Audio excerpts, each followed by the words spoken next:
Bueno, entonces, siendo las 8:10, vamos a comenzar con el teórico del día de hoy.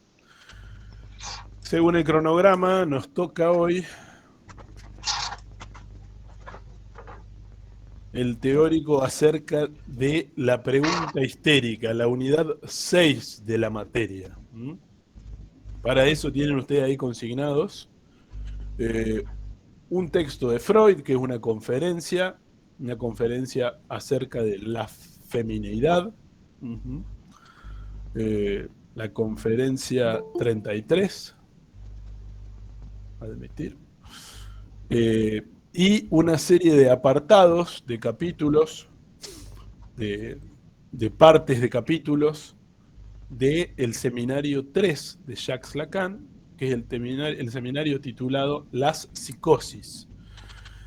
Y lo primero que se nos ocurre, o lo primero que debiéramos preguntarle a ese texto, es ¿por qué? Es por qué un texto o un seminario que dictó Lacan durante todo un año acerca del tema de la psicosis, por qué un texto acerca de la psicosis podría a nosotros darnos algún tipo de orientación respecto de cuestiones relativas a la histeria. Ahí está, gracias por apagar el micrófono, porque si no es ensordecedor. Eh, entonces, la primera pregunta que deberíamos hacerle al autor que hoy nos convoca, que es Jacques Lacan, porque la pregunta histérica es una elaboración de Jacques Lacan.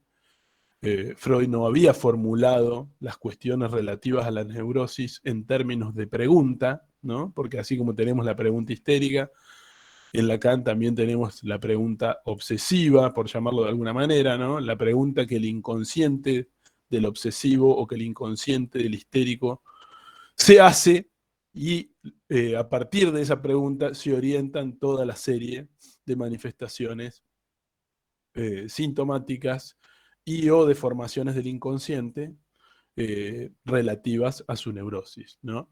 Entonces, la primera pregunta que deberíamos hacernos es, ¿por qué en un texto sobre la psicosis, Lacan eh, va a hablar acerca de lo que sucede en la neurosis, ¿no? Ese sería el primer asunto que debemos interrogar. Van a ver que tienen ahí varias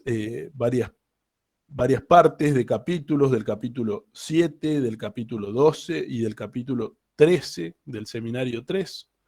Como les decía, el seminario titulado en español La psicosis. En francés el título original es Las estructuras freudianas de la psicosis, o sea que ahí hay una variación en la traducción que es interesante. Eh, no dice su manera, que es interesante, digamos, porque eh,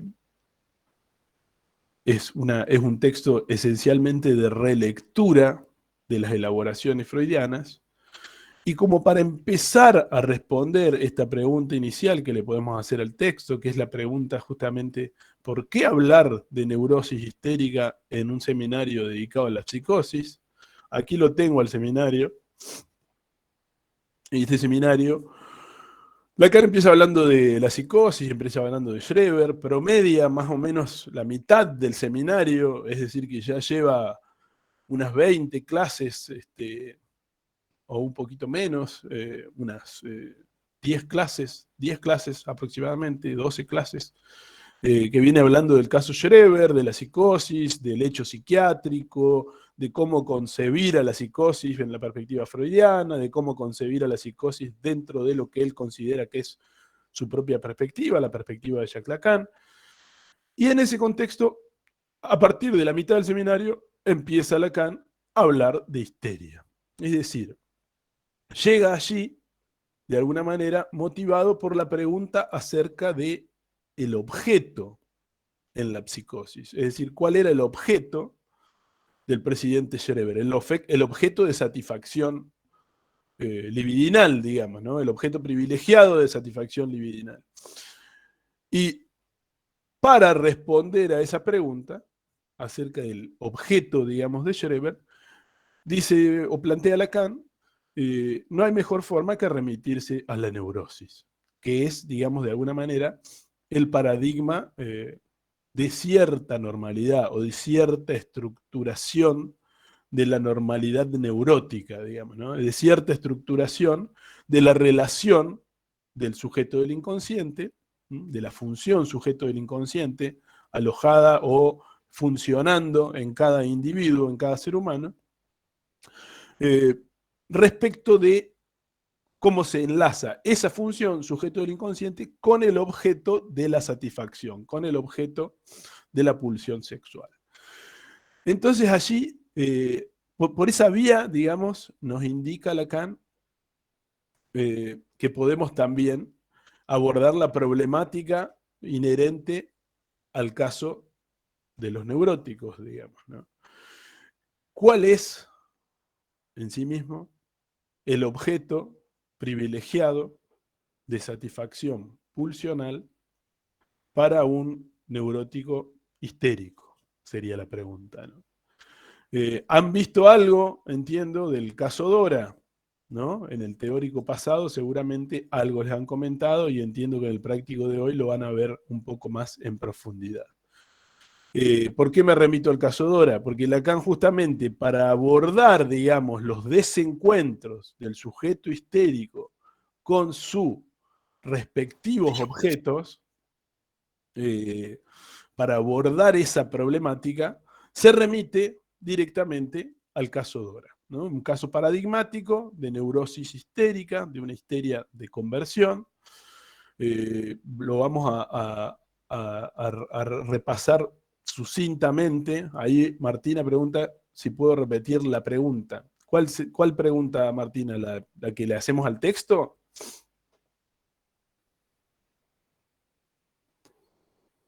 La pregunta que le hacemos al texto es justamente, ¿por qué en un texto relativo a la psicosis, Lacan empieza a hablar de la histeria? La primera respuesta que podemos encontrar a esa pregunta, porque lo que le interesa a Lacan allí es profundizar la problemática del objeto para para todas las categorías clínicas, es decir, tanto para la psicosis como para la histeria, y elige la histeria como un camino más allanado, más recorrido por la enseñanza freudiana, para demostrar que aún allí, que aún en la neurosis, que aún en la histeria, hay una problemática para definir cuál es el objeto. Entonces el propio Lacan va a introducir esa problemática que venía arrastrando de su lectura del caso Schreber, la va a introducir en el campo de la neurosis, promediando la mitad del seminario 3, que es el seminario de la psicosis. ¿No? Va a decir, bueno, hasta acá llegamos con Schreber, llegamos a una suerte de impas para delimitar la función del objeto en Schreber. Vamos a ver qué sucede en la histeria. Vamos a ver si la histeria es un poquito más claro el escenario. Y allí se encuentra Lacan en el comienzo, digamos, de ese trabajo sobre la cuestión de la histeria en el seminario 3, en el comienzo con una complicación, ¿no? Porque se pregunta, bueno, vamos a retomar la cuestión en el caso Dora, dice. Y en Dora, ¿está claro cuál es el objeto de deseo? Eso es lo que se va a preguntar de alguna manera Lacan. ¿Está claro? ¿Sabemos cuál es el objeto de deseo? ¿Hay un solo objeto en juego? ¿Hay un solo estatuto del objeto? ¿Se trata solo del objeto de deseo? ¿O se trata de diferentes registros, de diferentes niveles donde se debe pensar la complejidad de la relación objetal del histérico con sus parteners? Del histérico o la histérica con sus parteners. Entonces, Lacan nos remite en ese momento a la relectura del caso Dora. Vamos a decir dos o tres cositas del caso como para centrarnos en contexto, ¿no? Dora es una jovencita, una joven señorita de 14 años que asiste a la consulta de Freud, llevada por la figura de su padre. Es decir, es su padre el que le pide a Freud que normalice, esas son las palabras textuales de la traducción, que normalice a Dora, que normalice las relaciones de su hija con el resto de la familia, el resto del mundo social en el que ellos se movían. Porque bueno, venían teniendo una serie de dificultades que habían culminado con una carta, como una especie de advertencia, como una carta donde Dora indicaba que iba a agredir contra su propia vida, y bueno, ahí como que de alguna manera todo lo que venía sucediendo, toda esa novela que se venía dando, como que de alguna manera pareciera que llega a su límite, ¿no? Y se pide la consulta, la intervención de Freud con esta joven señorita. Hay cuestiones relativas al contexto histórico que son importantes considerar, ¿no? Estamos hablando de los principios de 1900, de allí que quizás en la lectura que hagan ustedes del caso, noten que hay ciertas cuestiones, sobre todo relativas a los derechos, a los derechos y a las cuestiones de género, a los derechos de las personas y a las cuestiones de género, que no podemos intentar encontrarlas en ese texto de Freud porque el contexto histórico todavía era otro, digamos, ¿no? Entonces no podemos pedirle a Freud o a la escritura del caso que dé cuenta de cuestiones que hoy nosotros tenemos ya simbolizadas y tramitadas psíquicamente, no se lo podemos pedir al contexto de Freud. Entonces, en el contexto de Freud, una mujer, una señorita o una niña de 14 años ya podía ser considerada como dentro del conjunto, entre comillas, ¿no es cierto?, de las mujeres, de lo femenino, digamos, ¿no? Entonces, de allí que varias de las cosas que pasan a lo largo del caso y son referidas por Freud, de allí que no puedan ser pensadas con la lógica contemporánea, ¿no? Con la lógica, sobre todo en cuestión de derechos y en materia de género, que es la lógica contemporánea. Hasta que Dora consciente a asistir a la consulta de Freud, Dora se había mantenido como una muchacha muy cercana a la figura de su padre, ¿no? Un padre que ella misma había definido como un hombre con recursos, es decir, con recursos económicos, con recursos financieros, que Freud explica ahí, es una frase que utilizaba para hablar de esos hombres que tenían recursos financieros, pero que empezaban a declinar en sus recursos viriles, en sus recursos masculinos. Es decir, un hombre con recursos económicos, pero que estaba envejeciendo, digamos, que ya no tenía la fuerza y el carácter de otros momentos. Y que había elegido para ese momento de su vida en el que transitaba siempre enfermo o pseudo enfermo, o siempre con alguna dolencia, o siempre quejándose de alguna dolencia, había sido paciente de Freud en otra época, había elegido para transitar, el padre de Dora había elegido para transitar su enfermedad la compañía de su hija, que no lo abandonaba en ningún momento, y de dos personajes que son un matrimonio llamado el matrimonio de la señora y del señor K, que van a verlos ahí en escena todo el tiempo a la hora de revisar el caso. Entonces, Lacan, para responder a la pregunta por cuál es el objeto de deseo sexual en la histeria, nos remite al caso y a este momento previo a la consulta con Freud, sería el momento sintomático que lleva a la consulta con Freud, que son los desencuentros entre Dora y estas tres formas objetales que son sus parteners en lo que Lacan llama este ballet de A4 o este minueto de A4, ¿no? Esta opereta de A4, dice Lacan también. Es decir, estos cuatro que son Dora, su padre, el señor K y la señora K. Lacan va a plantear ahí que esos tres personajes podrían perfectamente ser objeto de algún tipo de fenómeno psíquico de nuestra querida Dora, digamos, ¿no? Y entonces empieza a establecer, a partir sobre todo de la diferenciación del registro simbólico y el registro imaginario, empieza a establecer diferentes coordenadas para pensar el estatuto de esos tres parteners objetales con los que Dora está dirimiendo el desarrollo de su adolescencia, de su primera juventud.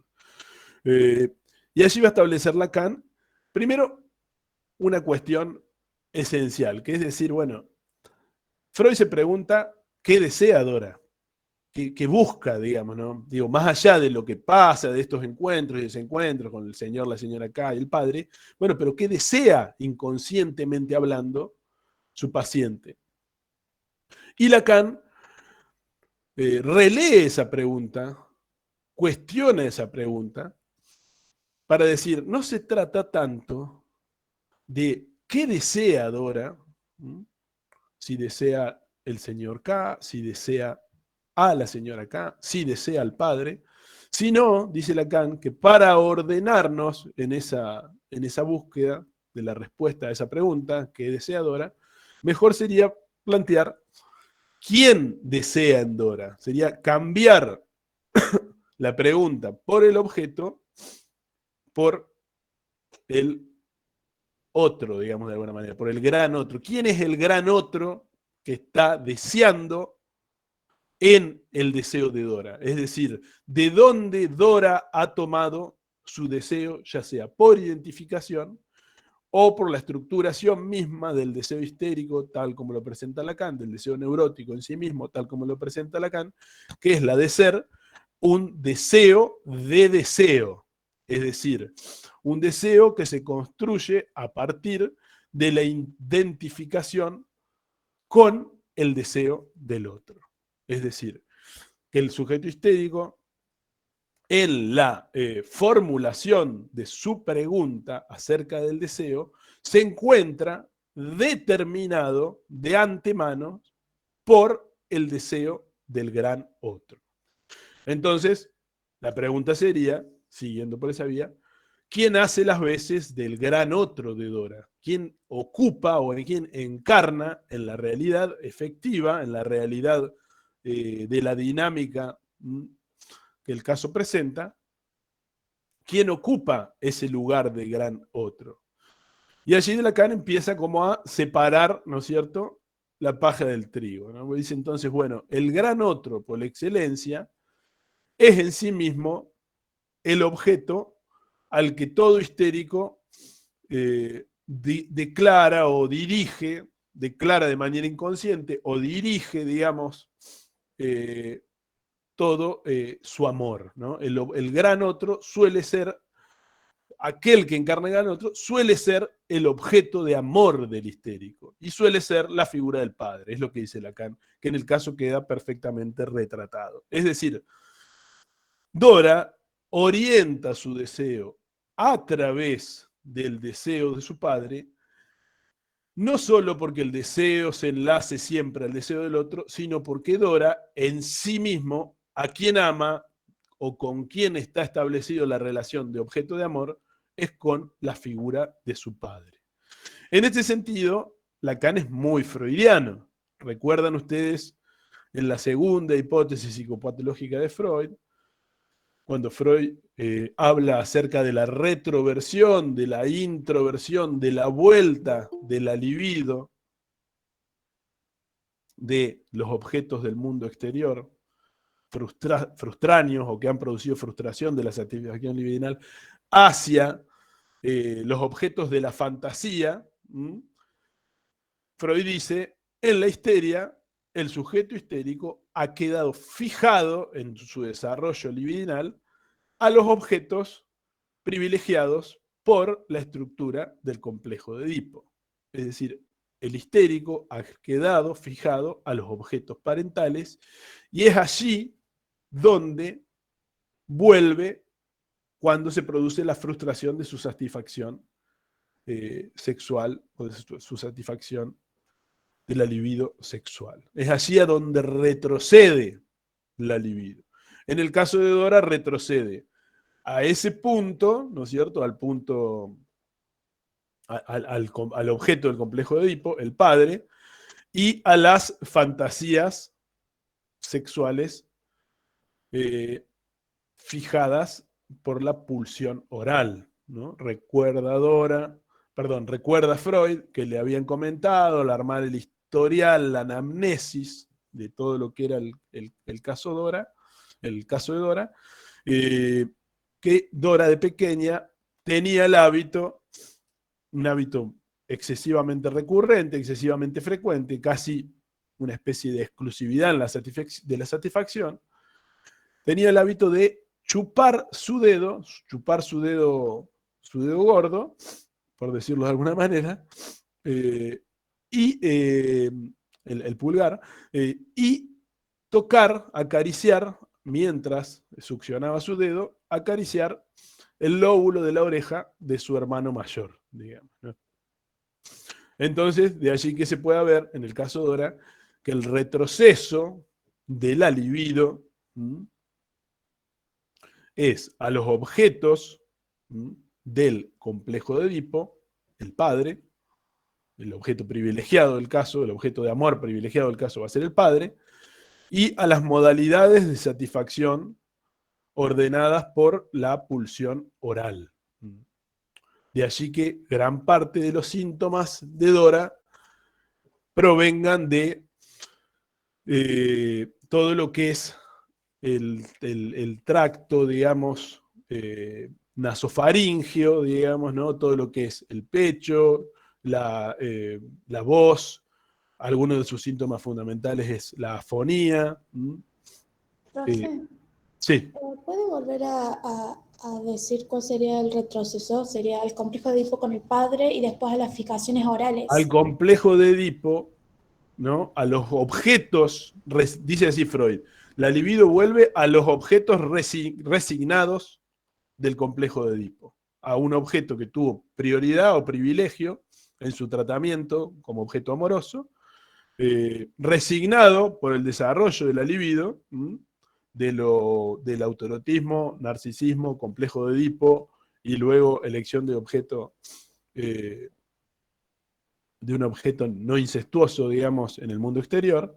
Es allí donde Dora se encuentra en ese momento de la vida, 14 años, entre 12, 13 y 14 años, y de allí retrocede, pues estamos hablando de ese contexto social, ¿no? Donde entre los 12, 13 y 14 años, digamos, las figuras de la adolescencia no existían como en nuestro tiempo, ¿no? Había como una cierta precipitación a la adultez, digamos, y asumir responsabilidades adultas antes de tiempo. De allí retrocede Dora a los objetos del complejo de Edipo, al padre, y a la modalidad de satisfacción pulsional fijada en su infancia, que era la de el chupeteo. Una modalidad que ya empieza a estar metaforizada, es decir, que ya no vuelve a satisfacerse de la misma manera con el chupeteo del dedo y acariciar el lóbulo de la oreja de su hermano, sino con metáforas, ¿no? Con sustituciones de esa oralidad realizada, digamos, en el acto del chupeteo, ¿no? Entonces aparecen toda esa otra serie de síntomas que tienen que ver con el tracto nasofaringeo, es decir, con la respiración, digamos, y con las vocalizaciones, ¿no? Lo que sería la afonía que presenta Dora, sobre todo en determinados momentos del caso muy puntuales que Freud analiza en el recorrido del caso. Entonces, se vuelve al objeto y con una fuerte orientación en el circuito de la pulsión oral, es decir, a las fantasías también sexuales orientadas por la oralidad. De allí que Dora tenga la conjetura de que su padre, si bien no tiene recursos viriles, porque es un hombre enfermo, sí tiene recursos económicos, paga todos los viajes, paga todo el recorrido que hace por sus cuestiones de salud, tanto a Dora como a los dos invitados que tiene, la señora y el señor K. Es un hombre de recursos económicos, sin recursos en su potencia viril, sin recursos viriles porque está de alguna manera enfermo. Y Dora acompaña, ¿no? Acompaña ese ese cuarteto, ¿no?, que se mueve de aquí para allá, excluyendo sobre todo a una figura que es la figura de la madre de Dora, es decir, la esposa de este caballero, estaba excluida de toda esa, de toda esa, de todo ese ballet, digamos, ¿no? Entonces la pregunta de Lacan nuevamente es, bueno, ¿qué desea Dora?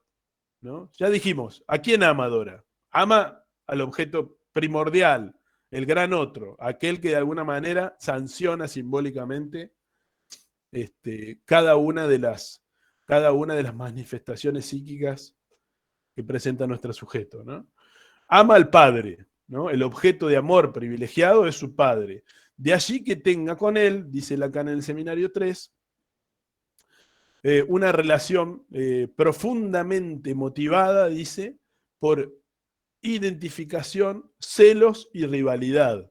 Es decir, que no es una relación unidireccional con el padre, no es una relación de amor inequívoca, es una relación de amor complejizada por cuestiones relativas a la identificación, a cómo ella se identifica simbólicamente con él, y a la rivalidad. Es decir, que Dora rivaliza con esa figura de su padre. Y de hecho, lo que lleva a la consulta a Dora, una vez que presenta esta carta de suicidio y demás, es que también había amenazado al padre con que iba a blanquear todo lo que ella había estado viendo, todo lo que ella había estado expectando en este ballet de A4, en esta estructura de 4 que se movía de aquí para allá, ¿no? Es decir, que iba a hablar de que el padre recurría de manera privilegiada en esos viajes a la señora K.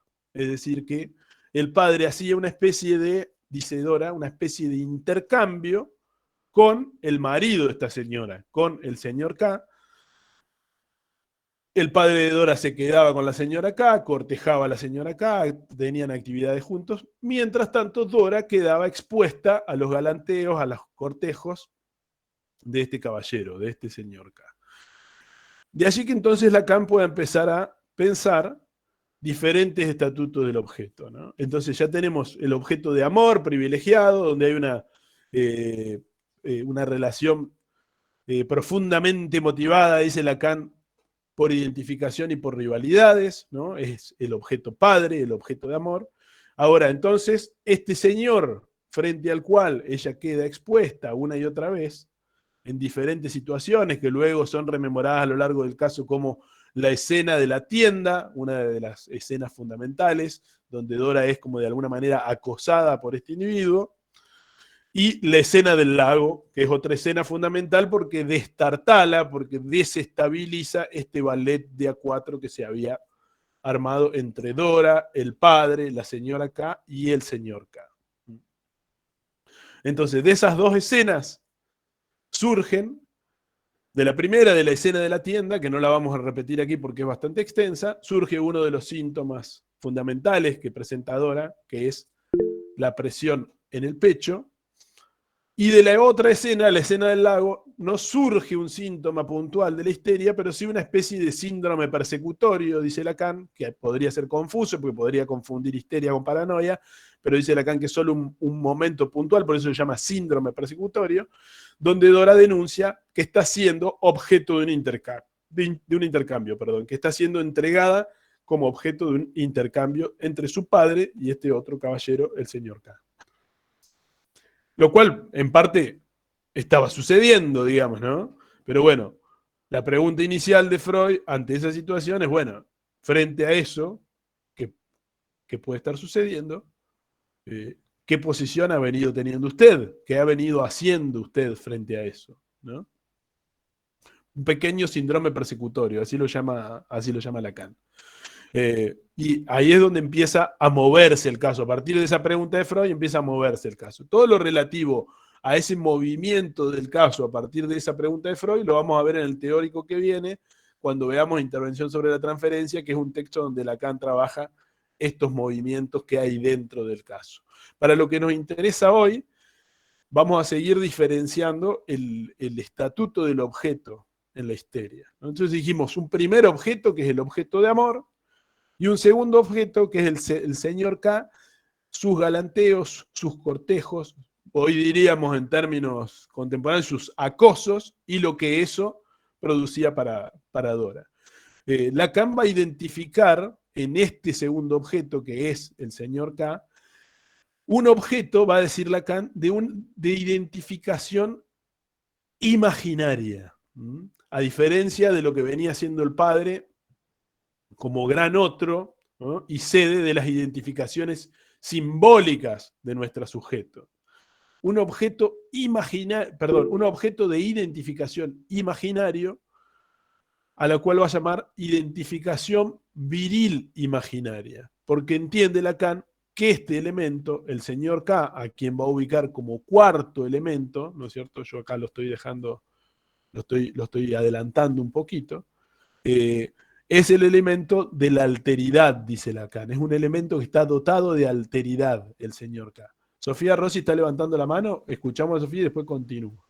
Sí, profe. ¿El señor K entonces es objeto de amor? Eso es lo que no entiendo. ¿Para Dora? No, volvemos sobre eso. El objeto de amor es el otro, el gran otro. ¿No? Y el gran otro es el padre de Dora. ¿No? El objeto de amor.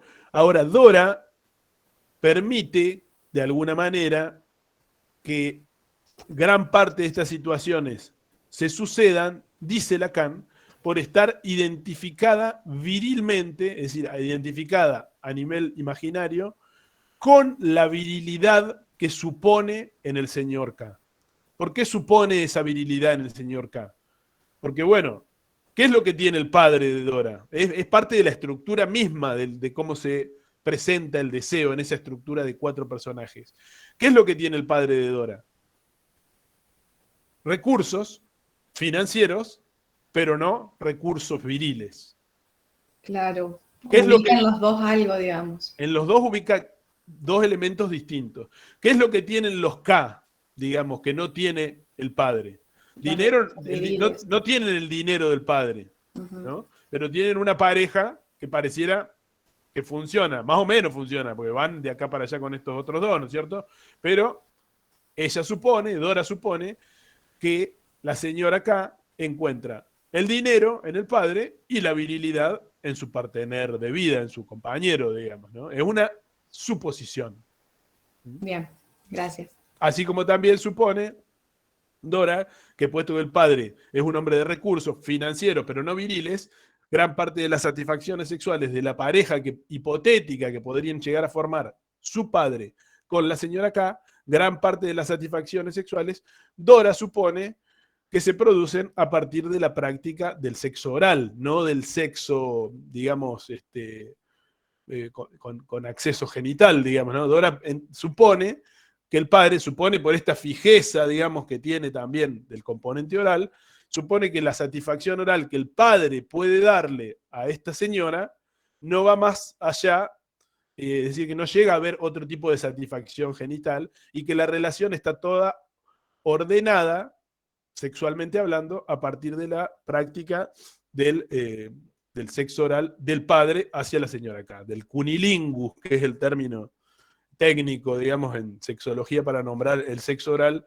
que el hombre le practica a la mujer. Esto debe tener que quedar en claro, porque a veces en los finales o en los exámenes escuchamos, digamos, la referencia, esta referencia a las fantasías orales que tiene Dora acerca del padre y la señora acá, al revés, invertida, digamos, ¿no? Como que la fantasía es que la señora acá lo satisface al padre, sexualmente hablando, brindándole sexo oral, y la estructura del caso es lo que fantasea Dora es al revés, y eso tiene un estatuto inconsciente importante, porque es a partir de ahí de suponer que el padre satisface oralmente a esa señora acá, que Dora pesca el síntoma de la afonía por identificación con este individuo. Es decir, que las satisfacciones sexuales se brindan, se otorgan a través de la esfera de la pulsión oral, ¿no? Entonces, es importante entender que Dora se identifica a nivel del síntoma con su padre, no con la señora K. Es decir, que la señora K y la oralidad pareciera no tienen nada que ver. Dora se identifica con la oralidad que supone en las satisfacciones sexuales que su padre le brinda a esta muchacha. Profe, pero de algún lado sacó eso de la oralidad, porque ¿de dónde vio algo, escuchó algo? ¿O Bueno, cómo es eso? Freud menciona, al pasar, y Lacan lo vuelve a mencionar en Intervención sobre la Transferencia, ¿no? Porque nosotros lo que sabemos de Dora, de dónde sacó Dora las cosas, es de Freud, que es el que comenta el caso, y de Lacan. Eh, y lo que menciona Lacan es algo así como que generalmente dice el hombre entrado en años, digamos que ya empieza a declinar en su, en su virilidad, en su potencia sexual. Estamos hablando además de una época, voy a decir una marca sin querer, pero una época pre-Viagra. Es decir, no existía en ese entonces las medicaciones que hoy pueden utilizar los señores mayores para mantener su vida sexual, digamos, todavía activa. En ese entonces eso no existía, entonces se suponía que cuando un hombre llegaba a esa edad, brindaba satisfacción a su partener a través de la esfera de la oralidad, digamos, ¿no? Donde ya la genitalidad, digamos, no respondía, la virilidad genital no respondía de la misma manera, entonces es una suerte de suposición que había en esa época. Cuando un hombre estaba con una mujer más joven, se le suponía esa práctica sexual. Dora no tiene registros visuales, perceptuales, por eso se dice que es una fantasía sexual de Dora. ¿Mm? Ah, bien, entiendo. Gracias, profe. Una, Profe, fa una fantasía que está agarrada de ese pedacito de realidad que es la virilidad declinante del padre y los recursos que por otro lado tiene, como para sostener esa estructura alrededor de él. Y otro elemento para constituir esa fantasía es su propia oralidad, ¿no? La propia fijeza que Dora tiene a la pulsión oral.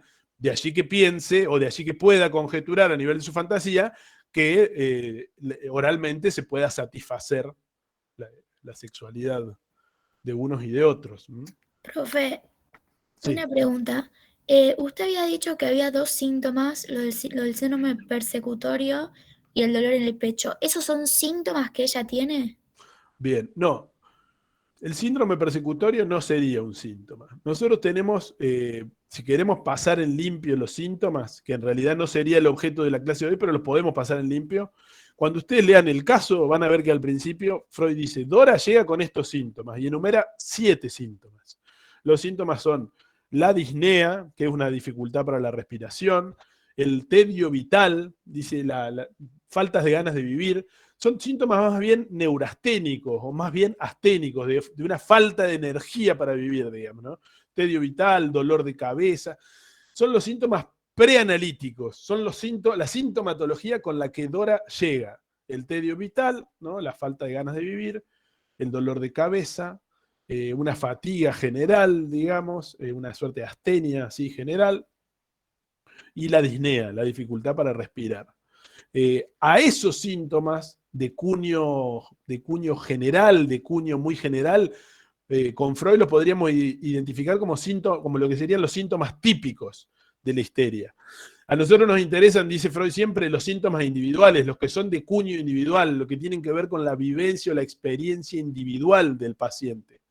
Y esos son los síntomas que se van a ir delineando a lo largo del caso a partir de identificar las experiencias singulares individuales que vivió Dora. Una es la de la experiencia, la seducción en la tienda, digamos, ¿no? De la que es objeto por el señor K, es seducida por el señor K, y a partir de ahí aparece uno de los síntomas psicoanalíticos, por decirlo de alguna manera, que obedece a una experiencia individual, que es la experiencia vivida en la tienda, que es la presión en el pecho. Ese es uno de los síntomas que presenta Dora. El otro síntoma que presenta, que también tiene que ver con, o está determinado por la escena en la tienda, es el síntoma del horror a los hombres en tierno coloquio. ¿Qué quiere decir esto? Es un síntoma muy individual, es decir, no se construye una categoría sintomática a partir de ahí. No podemos rastrear en el DSM-3, por ejemplo, en el DSM-4, en el DSM-5, donde podemos encontrar el síntoma horror a los hombres en tierno coloquio. No existe un síntoma individual de un paciente. A uno le pasa eso. Y profe, entonces, ¿por qué el síndrome de persecución no es un síntoma? No es un síntoma porque obedece en términos de alguna manera psíquicos a la desestabilización de la estructura de ese cuarteto que se había formado entre Dora, el señor K, la señora K y el padre.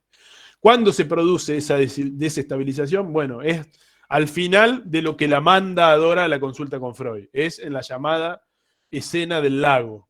En la llamada escena del lago es uno de estos recorridos que está haciendo Dora con este individuo que la corteja, el padre por otro lado con la señora K haciendo otro recorrido, otra actividad, digamos, se encontraban de viaje los cuatro.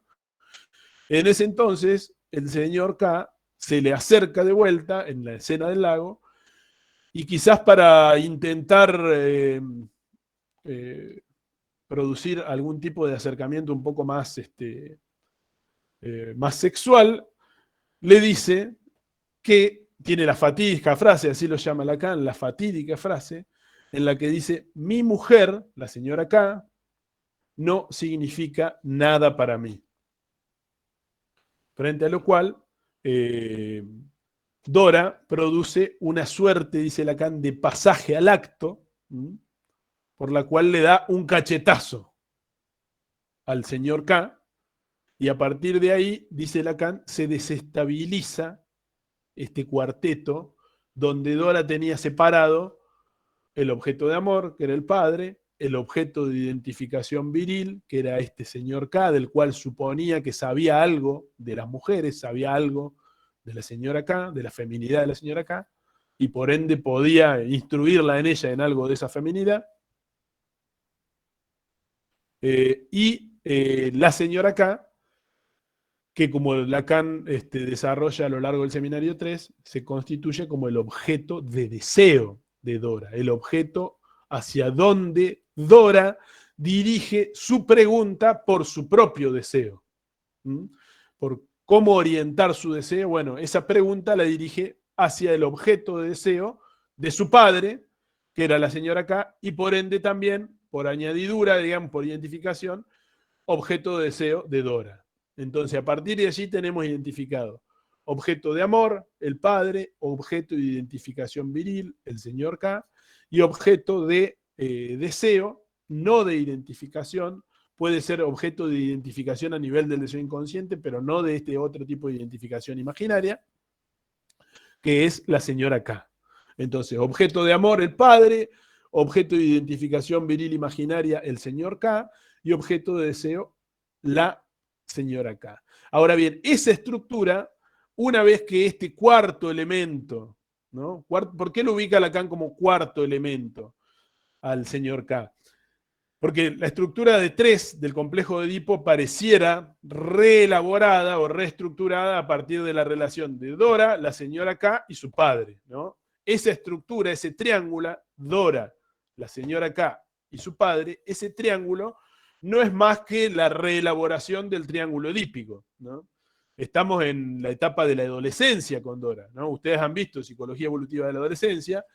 En la psicología del adolescente se trata muchas veces de reelaborar y de dar un cierre al complejo de Edipo infantil, ¿no? Entonces, bueno, acá nosotros tenemos la estructura edípica. Dora, replanteada o reformulada. Dora, la señora K y su padre. Ahora hay un cuarto elemento, nos dice Lacan, elemento intermedio o intermediador, que es el elemento imaginario en este caso. El individuo que hace las veces hace las galas imaginarias de virilidad, el que se muestra como viril, como hombre, como masculino, digamos, ¿no? En esa estructura. Entonces es lo que permite sostener la estructura de 4, porque a partir de que él, con su presencia y la suposición que Dora hace respecto de su presencia, es lo que permite sostener a la señora K, digamos, no solo como objeto de deseo de su padre, sino también como alguien que tiene acceso a una sexualidad virilizada, ¿no? en este personaje. Ahora, si este personaje dice, la señora K no cuenta para mí, no es nada para mí, entonces la señora K, como mujer, se cae, desciende al nivel de la madre de Dora, que está con el padre y ya, ¿no?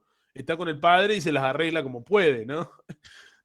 Desciende a ese nivel, digamos, de partener, digamos, de este hombre con recursos financieros, pero sin recursos viriles. Entonces, ¿qué pueden saber esos dos, la señora K y el padre, de la sexualidad sin este elemento intermediador, este cuarto elemento intermediador, que es el elemento viril, digamos? El elemento fálico imaginario, digamos, aquel que puede presentarse como haciendo algo en relación a la sexualidad, cortejando, seduciendo, digamos, ¿no? Entonces, cuando este elemento dice, ella no es nada para mí, toda la estructura, ¿no? Por eso Lacan allí habla de disolución imaginaria de la estructura. Ahora bien, esa disolución imaginaria, lo que este señor dice, el cachetazo y el síndrome persecutorio de Dora, que no es más que un llamado de atención, logra iniciar la consulta con Freud. Es a partir de que se disuelve imaginariamente este ballet de A4 que se produce la consulta con Freud. Hasta ahí, Lacan lo plantea un poquito más adelante en el seminario 3, hasta ahí la intervención freudiana, sin quererlo, por un impas en la propia lectura del caso de Sigmund Freud, sin quererlo, se encontraba en un impas, digamos, donde lo que terminaba reforzando era el yo de Dora, ¿no? Porque Freud venía con esta idea, ¿no? Lo que conversábamos recién, de que el neurótico retrocede con su libido del objeto del mundo exterior frustráneo hacia los objetos del complejo de Edipo, ¿no? Dora retrocede de los objetos que debería elegir en su mundo exterior hacia el padre. Se pega al padre y empieza a estar con este padre enfermo yendo de aquí para allá con los otros dos personajes, ¿no? Entonces, Freud, leyendo ese retroceso al componente edípico, empieza a sugerir o a entender que lo mejor para Dora, para salir de esa ligazón incestuosa con el padre, lo mejor para Dora sería buscarse un hombre, encontrar un partener varón no incestuoso, un sustituto del padre, algo muy convencional para la época. Entonces Freud empieza a sugerir, digamos, que bueno, que quizás la forma de salir de Dora de ese atolladero con su padre, bueno, consentir un poco más a los galanteos del señor K, digamos, desarrollar toda esa sexualidad que de alguna manera está contenida en la neurosis de Dora con su padre, la señora K, la madre y todo el asunto, desarrollarla con un partener masculino. Eso termina siendo un reforzamiento de la posición yoica de Dora, porque supone que hay para un determinado tipo de yo, en este caso el yo femenino de un adolescente, un determinado tipo de objeto. Y eso es lo erróneo, digamos, en el planteamiento del propio Freud, digamos.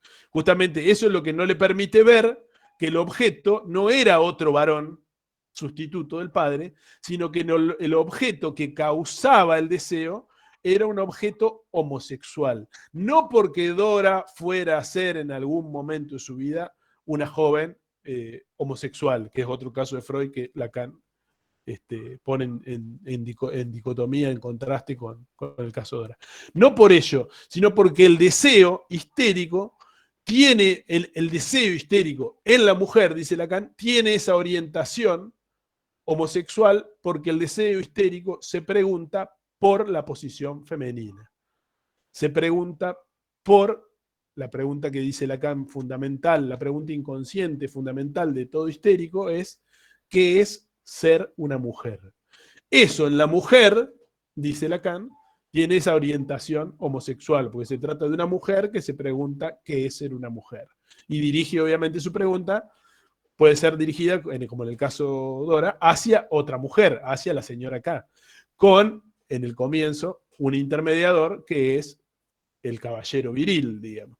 Ahora bien, esta pregunta la pregunta histérica por excelencia, la pregunta histérica inconsciente que orienta todas las formaciones inconscientes del histérico, ¿qué es ser una mujer? También se presenta en el hombre.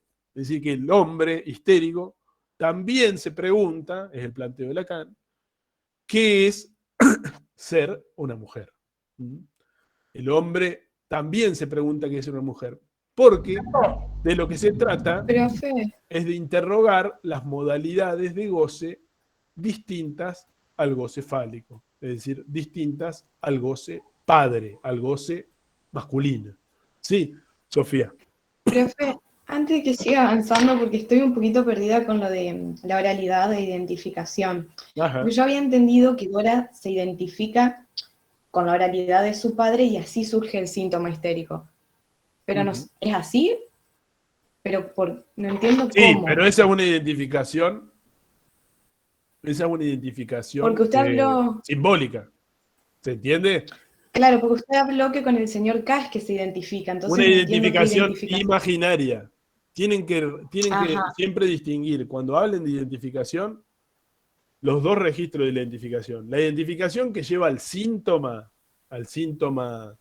eh, propiamente dicho, al síntoma, digamos, como retorno de lo reprimido, es la identificación que tiene una raigambre simbólica.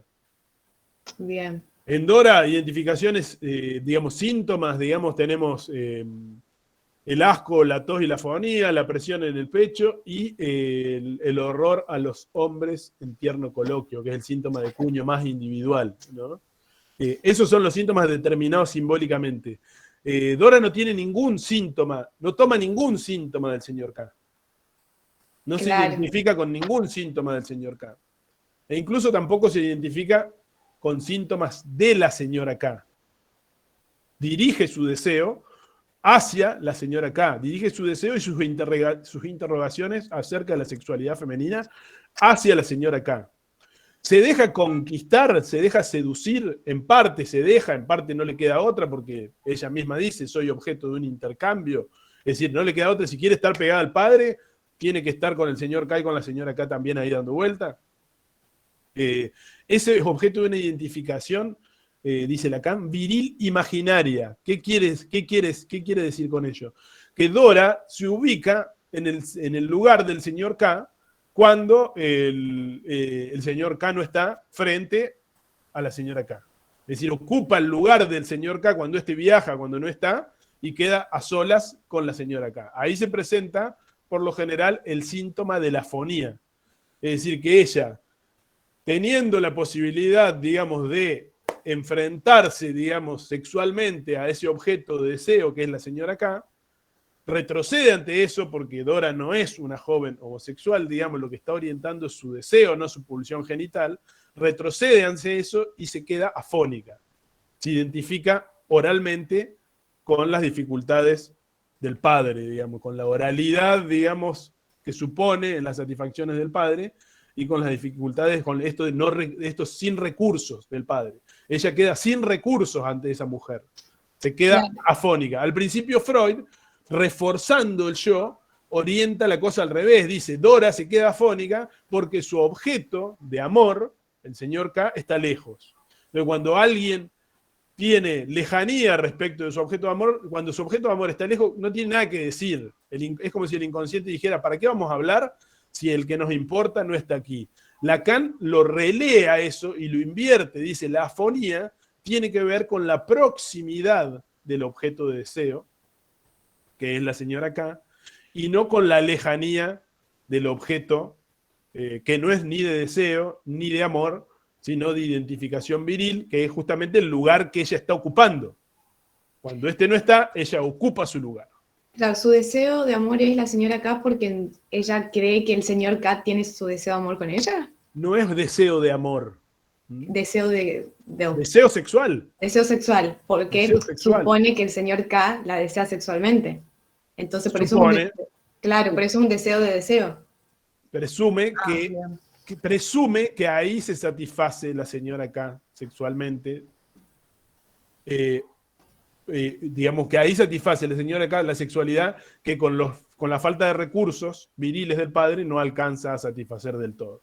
Ahora, cuando este dice, esta mujer no es nada para mí, se cae toda la estructura. Toda esta estructura de deseo.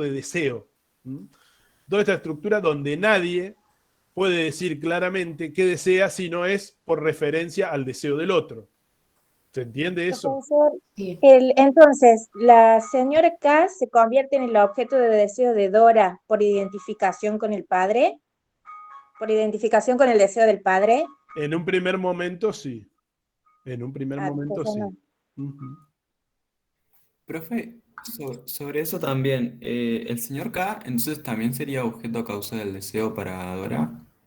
No, es un objeto de identificación viril imaginaria. Dora no desea, lo único que hace es intermediar, es dirigir su pregunta por el deseo, intermediada por él, hacia la señora K. Es lo que se construye ahí como suposición. ¿No? Es decir, si él es el hombre que satisface sexualmente a ella, él puede saber algo acerca de la feminidad. Entonces, ahí intermedia la pregunta, pero la pregunta va dirigida a ella, a la señora K. Claro. Profe, Es una pregunta que, digamos, lo esencial de esa pregunta no es la respuesta, como la mayoría de las preguntas inconscientes, digamos, ¿no? Lo esencial no es la respuesta porque probablemente no haya una respuesta, que es ser una mujer. No hay respuesta para eso porque no hay el universal de lo femenino. De hecho, el universal de lo masculino también en nuestra época entra en jaque. Tampoco habría, en nuestra época me parece, un universal de lo masculino. Pero bueno, en esa época, en la época de Freud, y de ahí para atrás mucho más, se creía en el universal de lo masculino, digamos, ¿no? En la universalidad de los componentes que hacen las veces de constitutivos de la masculinidad, digamos, de lo viril masculino. En relación al objeto fálico, por decirlo de alguna manera, a todo lo que tiene valor fálico. Entonces, ese universal no existe en lo femenino, y por ende, por más que Dora haga la pregunta una y otra vez, no va a encontrar una respuesta universal para eso. Va a encontrar siempre una respuesta singular, una respuesta individual, digamos. De allí el atolladero en el que se encuentra, pero es a través de esa estructura, el padre, la señora K y el señor K, a través de esa estructura que ella puede formular la pregunta. Y formular la pregunta ya es un gran avance, digamos, ¿no? Profe, una pregunta. Lo que estábamos hablando recién en el chat, que preguntaron si... Ahí, espera un poquito. ¿Por qué el padre era el gran otro y no el no, otro? no, El más gran arriba. otro y el otro es lo mismo. Eso que pregunta No, igual Ana es más arriba, profe. Dice, en histeria masculina, ¿el objeto de deseo es heterosexual? en la histeria masculina. Sí, a ver dónde está la pregunta. A ver si la veo bien, porque si no. En la histeria masculina, ¿el objeto de deseo es heterosexual? Sí, porque digamos, también el histérico puede dirigir su pregunta a un hombre, ¿no? Sobre lo femenino.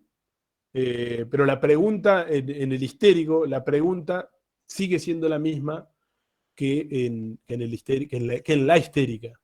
Esto de que la pregunta sea homosexual o heterosexual puede llegar a ser confuso, digamos, si se quedan agarrados de esa diferenciación.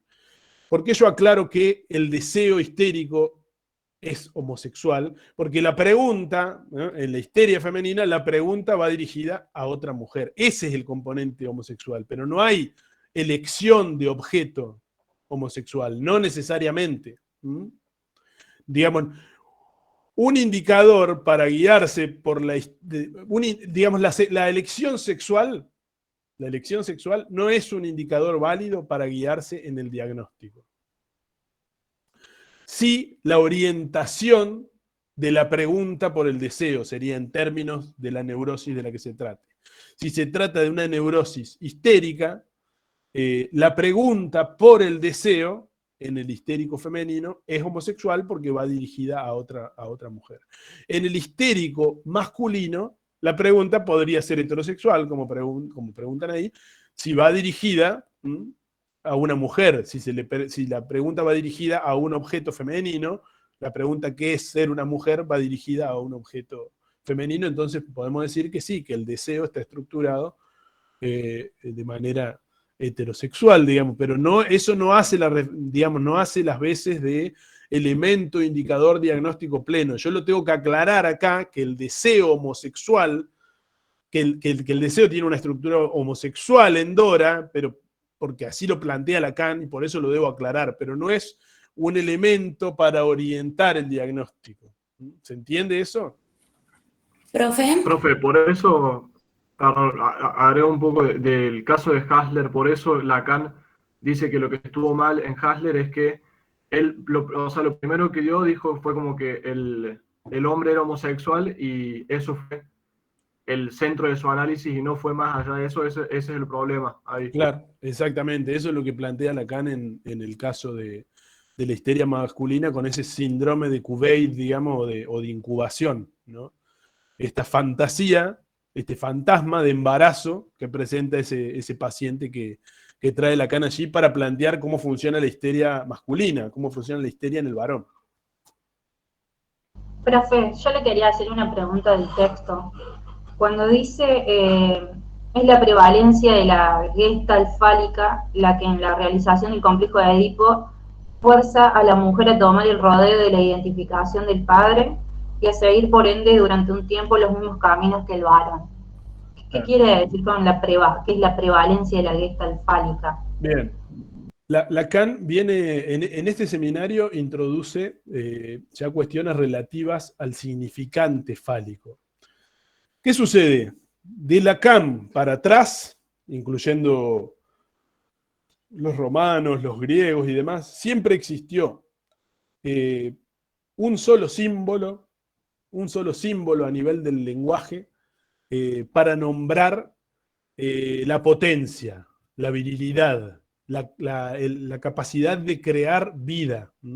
Y ese símbolo es un símbolo que viene, digamos, de alguna manera tomado de la cuestión genital, digamos, ¿no? Es el símbolo fálico, es el símbolo que de alguna manera representa la potencia creadora de vida, desde los antiguos griegos hasta la época de Lacan. Lo que plantea Lacan es que hay un solo símbolo para nombrar, digamos, la virilidad sexual, para nombrar el goce sexual.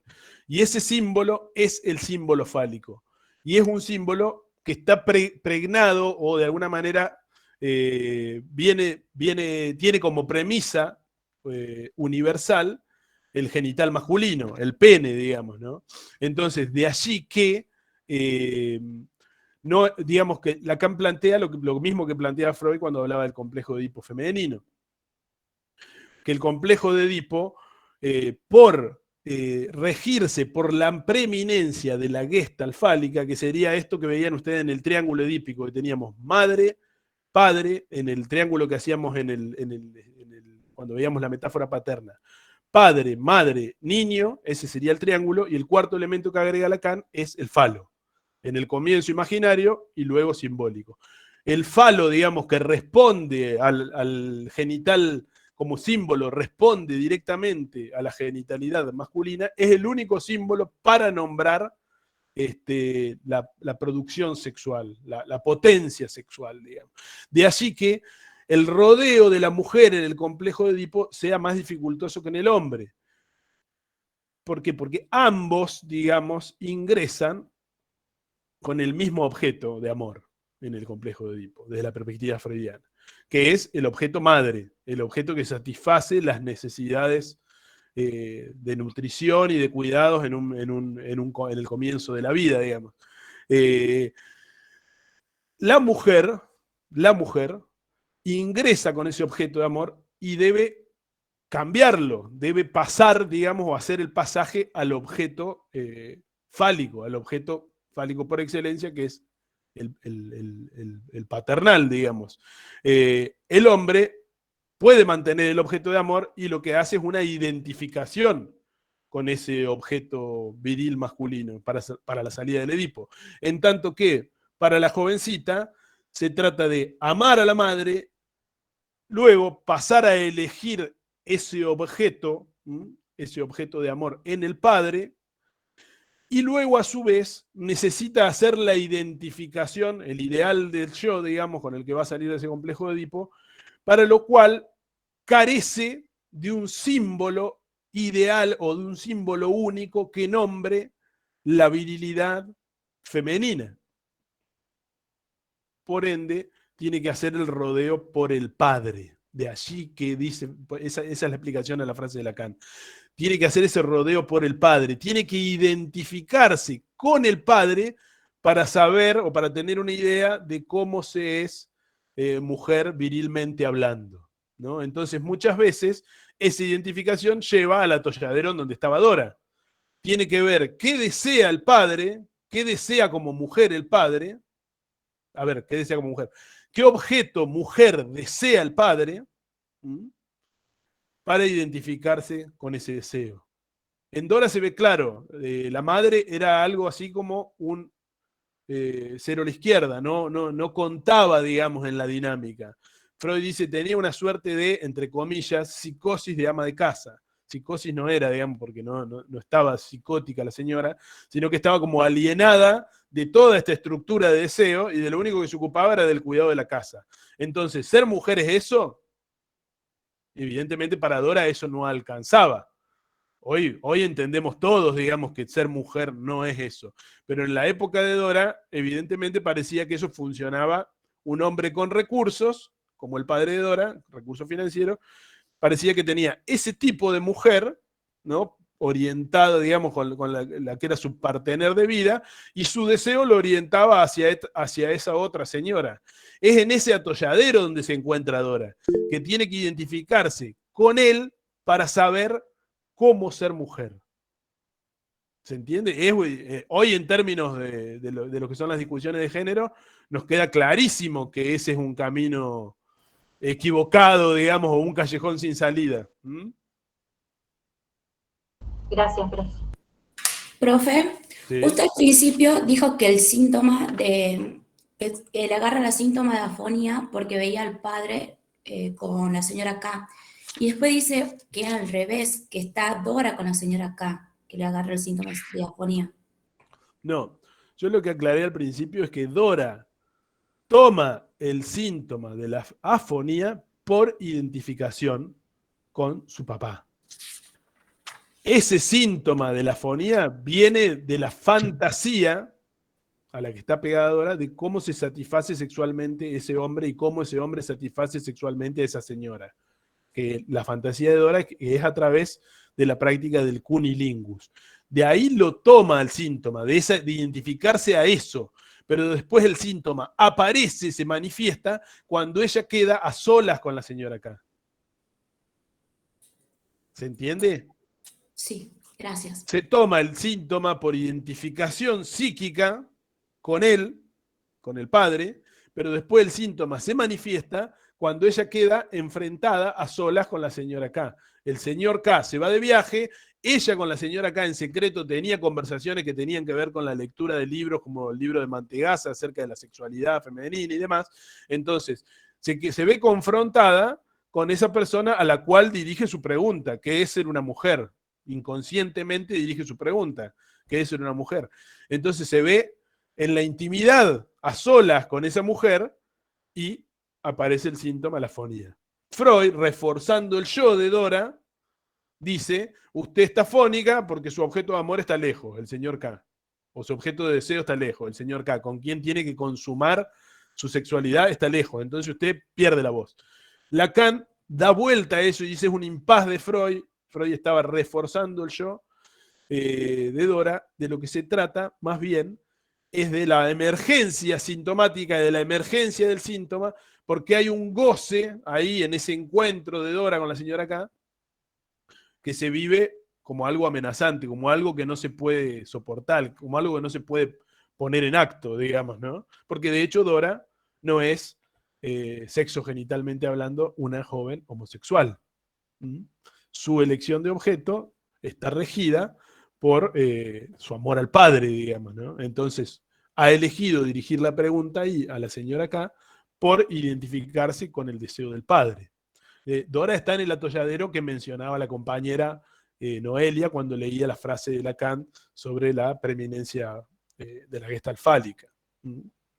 Entonces, el Dora lo toma por Dora toma el síntoma por identificación al padre, pero el síntoma emerge en una situación puntual en la cual ella se ve confrontada con esta mujer a la cual orienta, o a la cual por estructura está orientado su deseo. Porque también pensemos esto, que estamos hablando del deseo inconsciente, o sea, no es que Dora conscientemente decide, voy a ir por acá, voy a dirigir mi pregunta, es a nivel inconsciente, ¿no es cierto? Así que Dora también a nivel consciente quizás también entendía, como entendía Freud, o como entendía el padre, o como entendía el señor K, que lo mejor para ella era ese caballero, que le podía enseñar algo acerca de la sexualidad, porque estaba bien. Quizás a nivel consciente ella podía entender eso, pero su pregunta inconsciente va dirigida hacia la señora K. Bien, ¿alguna otra pregunta? Sí, profe, disculpe. Usted había dicho anteriormente que el hombre histérico se pregunta también por qué ser mujer, pero ¿no existe también, ya sea en esta o en otra estructura clínica, qué es ser hombre como pregunta? En la histeria también se presenta la pregunta qué es ser hombre, pero diferenciada, digamos, alterada, que es qué es ser padre.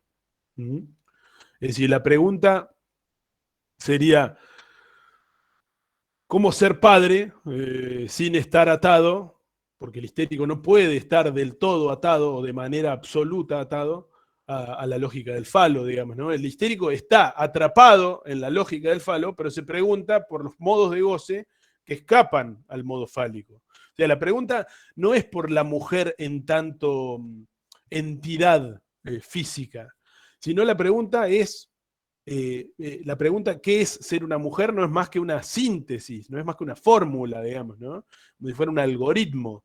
La pregunta es en sí mismo por el goce que escapa al goce fálico, por el goce que no está dentro del goce uno, que es el goce fálico, que es el goce que más fácil podemos ver identificado en las masculinidades, digamos.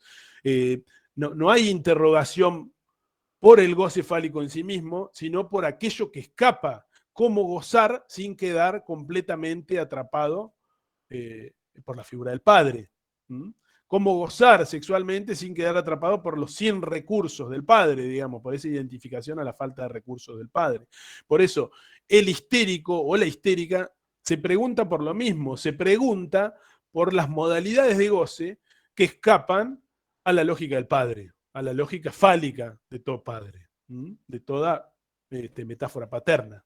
Recuerden que la metáfora paterna lo que deja establecido es el nombre del padre, el gran otro y el falo simbólico, ¿no? Eso, el resultado de la metáfora, queda eso armado, queda eso estructurado, ¿no? El gran otro como el representante simbólico de todos los significantes, el falo simbólico como el representante simbólico de todos los significados, y el nombre del padre como lo que arma eso, como lo que dice significante y significado, ¿no? Entonces, dentro de esa lógica de la metáfora paterna, el nombre del padre dicta qué es ser mujer, ¿no? ¿Qué es ser una mujer? Bueno, eso a los histéricos, por estructura, no les alcanza. Lo que dicta el padre no les alcanza. Es lo que hay que justamente interrogar. El histérico, Lacan lo dice en otro momento más adelante, en su seminario 17, los histéricos son los que echan la historia a rodar, los que echan el mundo a rodar, a funcionar. ¿Por qué? Porque interrogan una y otra vez a la función paterna. Interrogan una y otra vez ese armado que hay entre el goce, digamos, la satisfacción libidinal y lo simbólico. Entonces, ¿se le puede dirigir la pregunta ¿qué es ser una mujer al padre? Sí, digamos, de alguna manera esa pregunta está dirigida. Y el padre está señalando, en el caso de Dora, la señora K. ¿Qué es ser una mujer? ¿La madre? ¿La psicosis de ama de casa? ¿La llamada psicosis de ama de casa? ¿O esta otra señora cuyas relaciones con el padre son un tanto más oscuras, o menos claras, o no se sabe bien qué pasa, hay que suponer, hay que fantasear. Eso para el inconsciente es caldo de cultivo fundamental, digamos, ¿no? Para la producción sintomática, para la producción de formaciones del inconsciente, esa oscuridad, ese no saber acerca de las relaciones del padre con la señora K. Pareciera que Dora no tiene interrogantes, o no hay oscuridad, o un no saber acerca de las relaciones del padre con la madre. No hay interrogante ahí. Él tiene recursos económicos, ella se ocupa de la casa. Ahí terminó el asunto. Ahora bien, ¿por qué él se enferma y se va de viaje con estos otros dos? Bueno, ahí sí ella está interesada. Entonces se pega a eso, porque está interpelada por ese deseo del padre, porque está interrogada por ese deseo del padre y a su vez puede dirigir a partir de ese deseo del padre su propia pregunta por el deseo. Entonces, ¿cómo se desea? ¿O qué es ser deseada? Podrían ser las dos preguntas. El histérico siempre se va a preguntar por la posición femenina, sea histérico mujer o sea histérico varón. Porque no se está preguntando solamente por la mujer, sino se está preguntando por todas esas modalidades o formas de goce que escapan a la lógica fálica, a la lógica padre, a la lógica uno. ¿Eso queda en claro? El otro elemento que mencionaba Noelia recién, del pasaje de la mujer por la vía de la identificación al padre, es muy, en Lacan lo van a encontrar mencionado con la llamada disimetría significante. Esta disimetría significante es la relación por la cual hay un significante simbólico del goce fálico, del goce masculino, como lo es el significante fálico, pero no tenemos un significante del goce femenino, o no teníamos hasta ahora. Habrá que ver si con el correr de la historia, ¿no? El histérico es el que echa el mundo a rodar, es el que mueve la historia, dice Lacan. Entonces hay que ver si de ahora en más, de aquí en adelante, se construye un significante del goce de lo femenino. Me parece que por definición, pensar que haya un significante que nombre el goce de los sujetos lleva a un callejón sin salida, que es el callejón sin salida al que nos lleva el falo. Haber creído en el significante fálico llevó de alguna manera a la humanidad a todo lo que hoy estamos revisando, como el heteropatriarcado, todo lo que hemos mencionado en las discusiones, o cuando nos ponemos a debatir o a discutir con cuestiones relativas al género. Hasta el momento donde Lacan está trabajando esto, que son los años 50, no hay aquel símbolo que nombre el goce femenino, porque el goce femenino se vislumbra como antagónico respecto del goce fálico. Antagónico, es decir, como plural, como diverso, como imposible de subsumir todo bajo un solo significante.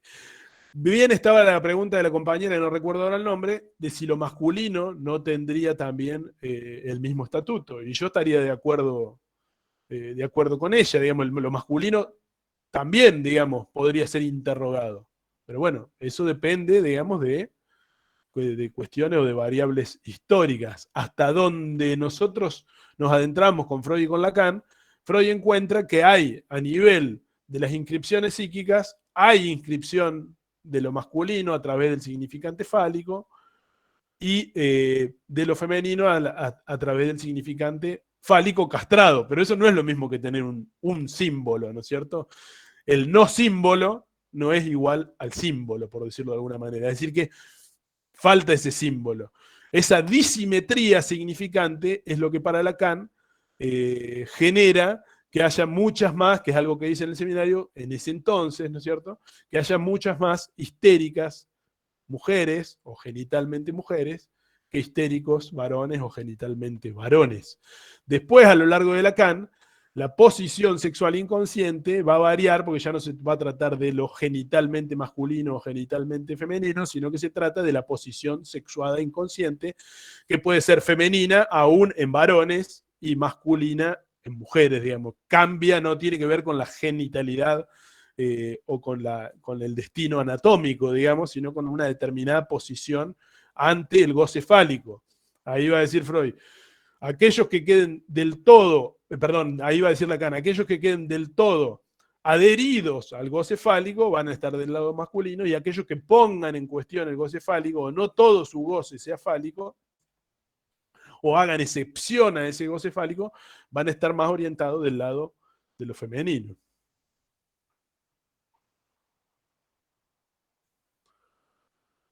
¿Alguna otra? Veo ahí manos levantadas. Si quieren hacemos un par de preguntitas más y después sigo. Sí, profe.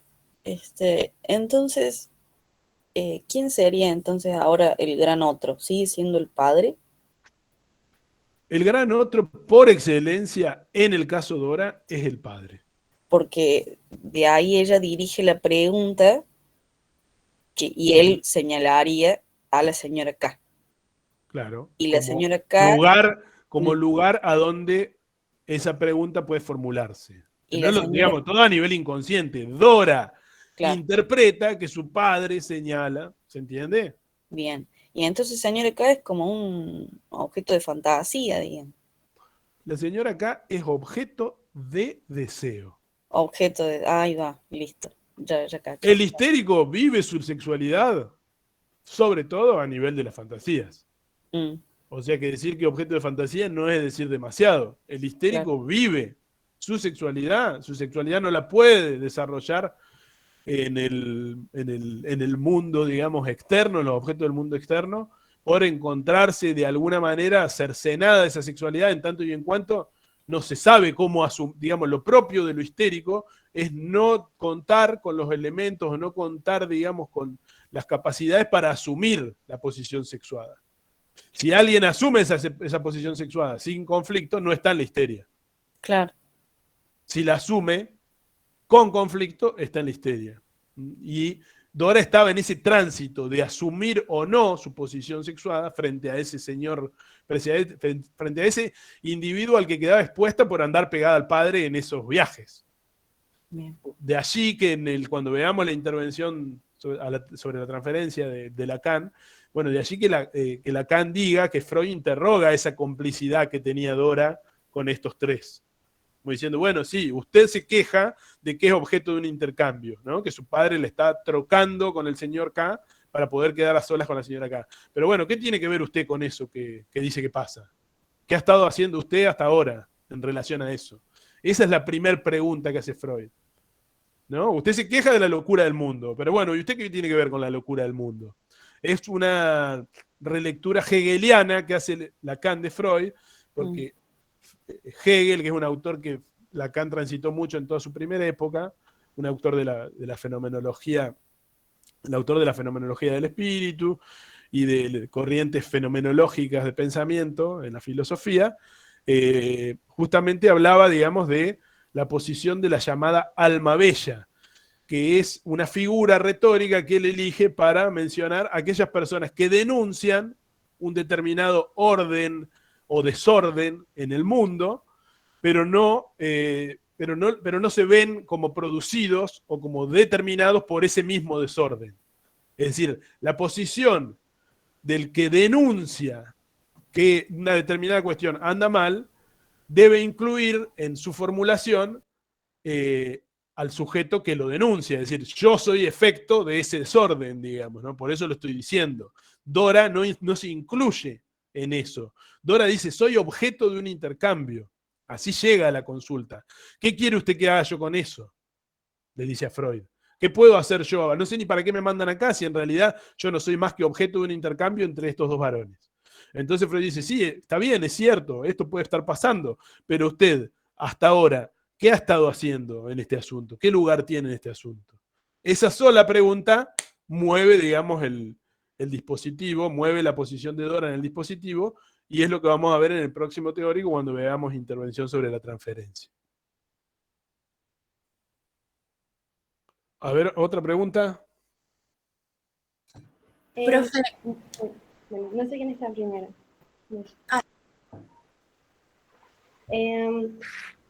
Quería como que, acá estaba analizando y pensaba, bueno, entonces como que La mujer heterosexual, en este caso podríamos decir de Dora, se va a preguntar qué desea como mujer su padre, o sea, qué es lo que... Saquemos el... Yo diría que para pensar mejor, saquemos el heterosexual. Bueno, pero es por una... Ahí le explico por qué lo Bien. digo así.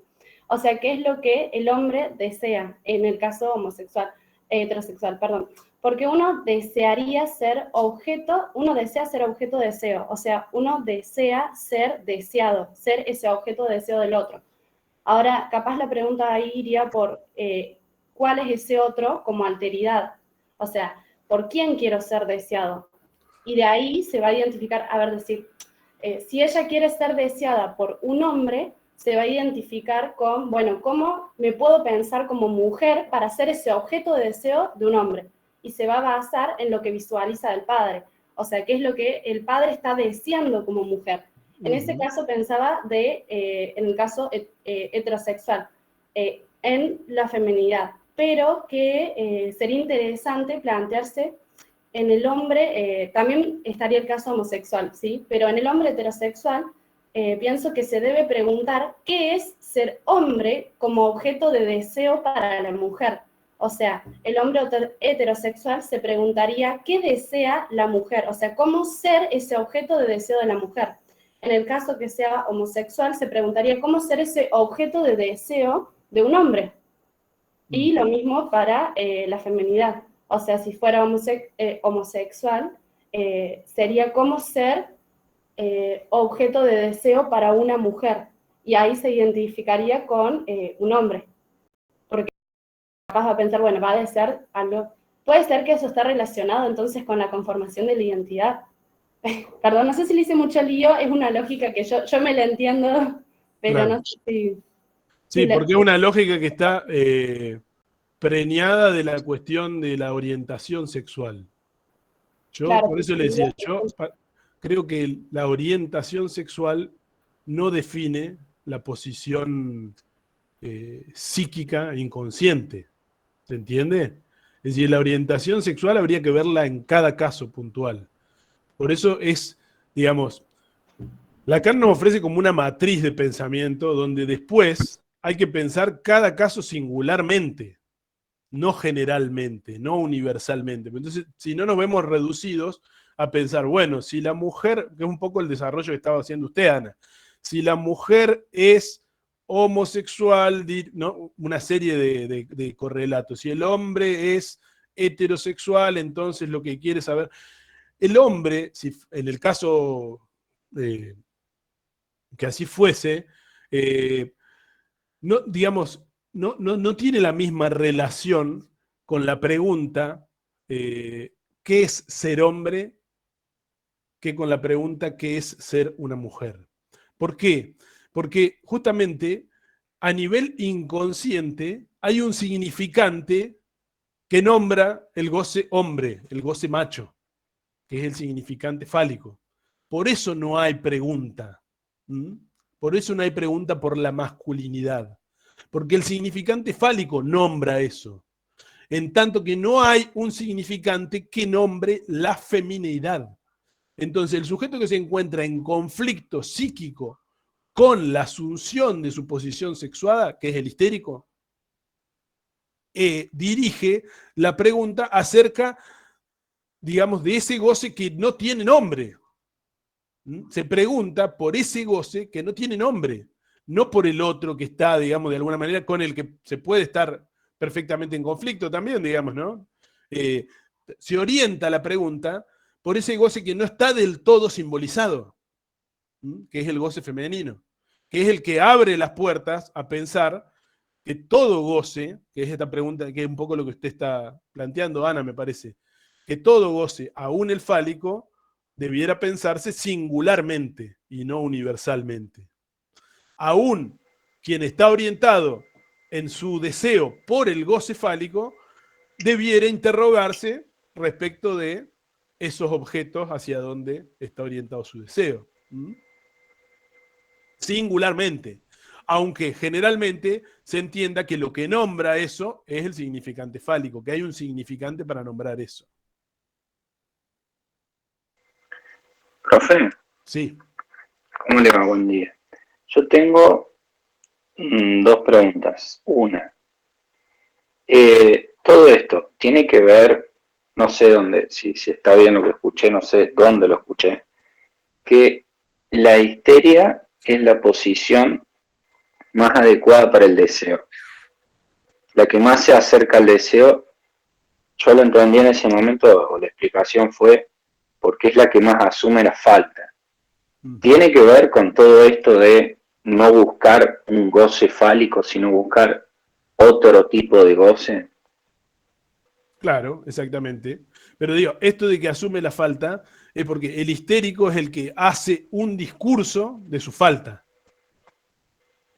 Claro, justamente porque todo lo fálico da esa ilusión al menos de completud, de bueno, todo encaja, de todo funciona. Entonces, claro, quizás Ser histérico justamente es estar en sí, conflicto con eso. Ser histérico claro, es estar en conflicto con eso. Más allá del género, histérico varón, histérico mujer. Ser histérico es estar en conflicto con eso, ¿no? Por ejemplo, con la idea de la complementariedad sexual, la idea de la media naranja, este mito, digamos, este antiguo mito, digamos, de la complementariedad de lo femenino y lo masculino, por decirlo de alguna manera, ¿no? La idea esta de la media naranja o de la mitad del ser que se ha perdido y que se reencuentra en el partener heterosexual o homosexual, lo que fuera, digamos, no importa. Con esa idea también va a estar reñido siempre todo sujeto histérico, digamos. Porque justamente claro, pero la falta, sí, la experiencia de la falta, la experiencia del deseo, la experiencia del deseo insatisfecho, de tener un deseo y una vez que se puede satisfacer, no encontrar la satisfacción expectada o la expectativa de satisfacción que uno tenía, es lo propiamente histérico, es lo propiamente neurótico, digamos. Entonces, a partir de esa experiencia del deseo y de esa experiencia de la falta, se habla, se monta un discurso, el discurso histérico. Y ese discurso está en conflicto con esa supuesta complementariedad, con esa complementariedad ilusoria que ordena el mundo de lo fálico y que ordena el mundo padre, digamos, ¿no? El mundo de la metáfora paterna. claro, y la otra pregunta es si eso en sí de la feminidad es que, bueno, quizás la mujer tiene una posición más privilegiada al no caer tan fácilmente en la lógica fálica de no ser completa, nadie es completo, y en este caso, más que envidia del pene, es un privilegio, tendríamos que ponerle, de justamente, dame un segundo que me articulo mejor. O sea, la cuestión de la feminidad es intrínseca en todo ser humano cuando no cae en la lógica fálica de tengo tal cosa, entonces todo esto funciona bien. Una cosa así. Y por eso está diciendo usted, varias veces está remarcando el hecho de que el discurso histérico es el que hace el mundo avanzar. Claro, porque es la incompletud, Bien. que es la falta. Ahí está. Exactamente, exactamente. Por eso, digamos, la histeria merece todos nuestros respetos. No importa el género, masculina, femenino, lo que fuera, merece todos nuestros respetos. Por empezar, porque fue a través de la histeria como se descubrió el psicoanálisis, digamos, ¿no? El descubrimiento del psicoanálisis es un acto que depende de la puesta en discurso de los histéricos que venían y decían, me duele aquí, me duele, no sé, tengo paralizada la pierna, pero el médico dice que no tengo nada. Ese es un discurso de la falta. Un discurso de la falta puede ser, digamos, en el caso de Dora, digamos, todo lo relativo a las relaciones del padre, digamos, con la señora K, digamos, cuando ella empieza a hablar y dice, ojo que voy a empezar a hablar, ojo que voy a empezar a decir en esta pantomima, en este ballet de A4 armadito ahí que nadie toca, que nadie interroga, ojo que voy a empezar a constituir un discurso histérico acerca de eso y voy a empezar a decir lo que pasa ahí. Esa es la amenaza de Dora por la cual el padre dice, normalícela a usted, le dice a Freud, ¿no? Normalice a Dora. Una intervención normalizadora, ¿no? Para hacerla entrar de vuelta en la lógica fálica, que es también la lógica de las apariencias y de los silencios, ¿no? Es la de mostrar una determinada apariencia, una determinada complementariedad ilusoria y silenciar todas las interrogaciones que se pueden hacer a esa supuesta complementariedad, ¿no? En el caso de Dora, decirle, oiga, si usted tiene su esposa acá, ¿por qué no se queda con ella? ¿Y qué tiene que andar buscando a esta mujer que además está casada y encima entregarme a mí como objeto de intercambio, ¿no? Ese sería el discurso, el reclamo, digamos, histérico de Dora a su padre, que es lo que la lleva a la consulta. Profe, Sí. ¿me puede repetir, por favor, cuando dijo usted, los histéricos se interrogan entre el goce y... Me faltó la otra parte. El histérico se interroga por la alteridad, por la diferencia en el goce fálico, por aquello que hace diferencia al goce fálico, por aquello que no entra del todo en la simbolización fálica. Sobre la alteridad. Bien. Alteridad, diferencia, ¿no? Por eso, este individuo, el señor K, tiene el lugar de ser un objeto intermediario, dice, el objeto de alteridad, dice, ¿no?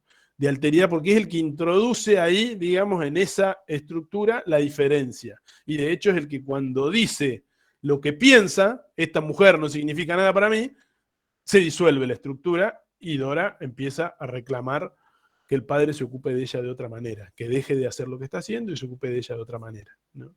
Porque evidentemente esos dos caen, digamos, ¿no? El señor K y la señora K, a partir de lo que este dice, mi señora no significa nada para mí, caen, digamos, y queda ella de vuelta con el padre, ¿no? A donde había ido a través de su retroceso libidinal al comienzo de todo ese periplo del padre, su enfermedad, los viajes, la compañía del matrimonio y demás.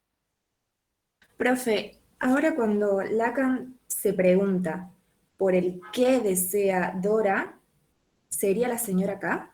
O sea, como en resumen. A ver. La pregunta de Lacan el argumento de Lacan es, no se trata tanto de qué desea Dora, puesto que el objeto de deseo es metonímico, ¿no? ¿Qué quiere decir esto que es metonímico? Que se va deslizando, el significado se va deslizando, y lo que tiene objeto, lo que tiene significado de objeto de deseo va a ir cambiando.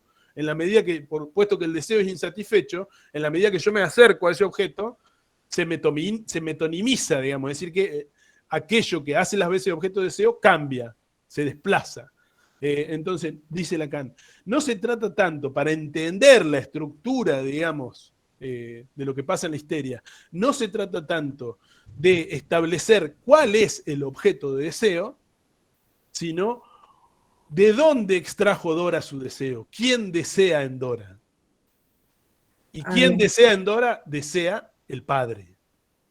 Dora se orienta por el deseo del padre. El deseo del otro, para el histérico, es como una especie de faro. Es decir, el histérico necesita, sí o sí, identificar, reconocer dónde está el deseo del otro y hacia dónde va. ¿Dónde está? En el padre. El otro por excelencia, en el caso de Dora, es el padre. ¿Y a dónde va? ¿A la madre?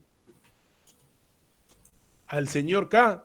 En el caso que fuese, digamos, así.